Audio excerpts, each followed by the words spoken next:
Makibaka, huwag matakot. Scholar ng bayan, kami ay lumalaban. Itaas ang sahod, itaas. Welga kami, welga kami. Kakapagod. Paano nga ba lumaban sa panahon ngayon? Madalas, yun yung mga naririnig ko nung ako ay pumapasok sa paaralan at nung ako ay nagtatrabaho. Ngayon, isa naman akong entrepreneur at may-ari ng negosyo. Saan nga ba ako lulugar? Oo nga pala. Bago yan, ako po pala si Angel Gamayo, isang entrepreneur at business consultant na may 10 years na of experience doing the business. Pero bago yon, dati akong empleyado. Bago ako maging isang negosyante.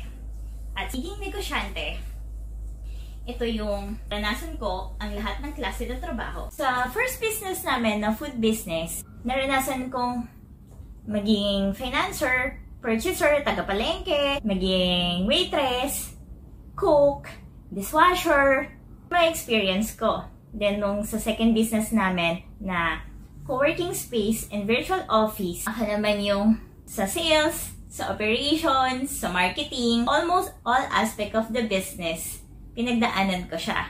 Bago ako nagkaroon ng mga talents, teams, and partners. Kaya, kapag ako ay nasa travel o nasa iba't ibang locations at makakarinig ako ng mga balitang itaas ang pasahod, phase out ng jeepney, yung mga transportation natin, kaya yung mga estudyante din, wawelga para hindi itaas ang tuition fee. So, yun yung mga daily sa environment ko na nagpapaisip ako na paano ba tayo maririnig sa mga gusto nating ipaglaban o sa mga advocacy natin. Ano ba yung mga tamang pamamaraan? Kaya paano ba lumaban o maiparating ang nais nating sabihin sa panahon ngayon? Una, we use or maximize yung mga talentong binigay sa atin ng Diyos. Ano nga ba yung mga yon? One, sa pagsusulat, use the form of creative writing. Through writing, maipapahatid natin yung mga gusto nating sabihin. Mas maipahatid natin at mas maintindihan tayo. Yun, di ba? Through messenger or emails, through different letters, gawa na libro. Ni Jose Rizal, famous yung quotes niya na bataan ang pag-asa ng bayan. Nakapagsulat siya ng libro gamit ang talino niya sa pagsusulat na para mabuksan ang kamalayan ng mga Pilipino, lumaban para sa mga karapatan. Si Andres Bonifacio naman, ang ginamit naman niya ay ang kanyang isip at sa pamamagitan ng himagsikan. Ginamit niya ang kanyang boses at doon na itatag ang KKK. Si Antonio Luna naman, ginamit niya yung kanyang galing sa pagpinta.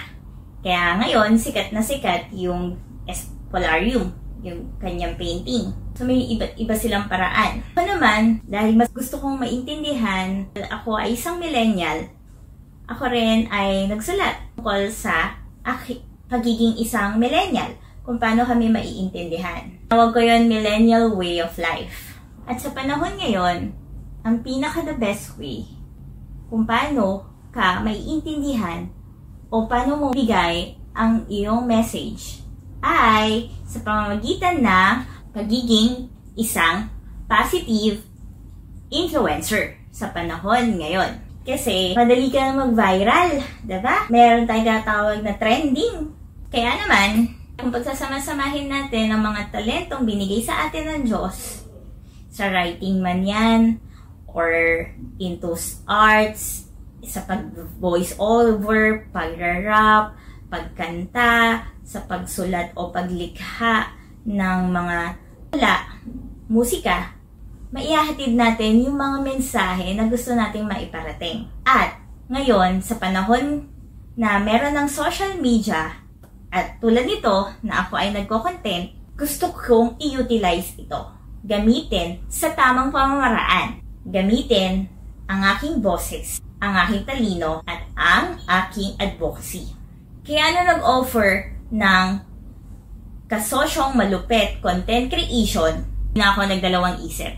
At nag-join na ako. My point is that let's not be a consumerism of the social media. We should be the creator. Tayo na may mabubuting adhikain yung maging content creator na nagbibigay ng positibo at may value na mga content. Tayo na mismo. Tayo na ang magbigay ng inspirasyon, motibasyon para mapakilos ang bawat isa na mag-progress using the social media at sa paraang pagko-content, malalabanan natin ang ating mga iba't ibang kalaban using our talents. Maling paggamit ng social media, yung pagbibigay ng maling impormasyon, at maibigay natin ang totoong kwento. Lalo na sa tulad ko na isang entrepreneur at negosyante. Niwala ako na ang content creation ay isang magiging solusyon para mailahad natin yung mga ipinaglalaban nating mga advocacy. Para maging aware at maintindihan tayo ng iba pa. 5 days pa lang kami sa content creation ng Kasosyong Malupit Content Creation Program. Pero, ano na nga bang nangyari? Sa totoo lang, wala akong expectation. Kasi alam ko naman, effective na, tunay at malupit na instructor na si Kasosyong Arvin. Pero, mas lalo niyang binago at pinatindi yung perspective ko sa buhay at sa larangan ng pagnenegosyo. Na akala ko malupit na o mataas na ang pangarap ko na maging worldwide consultant. Pero, 5 days pa lang, grabe. Kaya pala, content creation. Grabe yung mga techniques o diskarte at tamang pamamaraan na itinuro niya. Katulad nito, confident na ako ngayon magsalita dito sa harap ng camera. At hindi lang yon, mas naintindihan ko ang Let's Change the World. Kung nag-iisip ka pa, kung join ka sa batch 2, tignan mo na lang ang mga resulta namin na nasa batch 1. Naniniwala ako na ang content creation na ang pagko-content dito sa social media, whether ikaw ba ay empleyado pa lang o entrepreneur or naman kang ipaglaban, i-content na yan sa tamang pamamaraan na may value. Naniniwala ako na kung kaya ko, mas kaya mo at mas higitan mo pa. And always remember that there is good, better, and best ways to execute things. So yun lang muna. Abangan mo nga ang susunod mga video. At kung nagustuhan mo ito, comment, like, and share this. Para naman makatulong sa iba.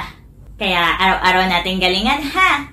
So join me in being a better Filipino citizen sa pagnenegosyo man o sa pagiging empleyado o kahit na anong klaseng antas ng pamumuhay at anong stage mo ay sama-sama nating labanan ang kahirapan.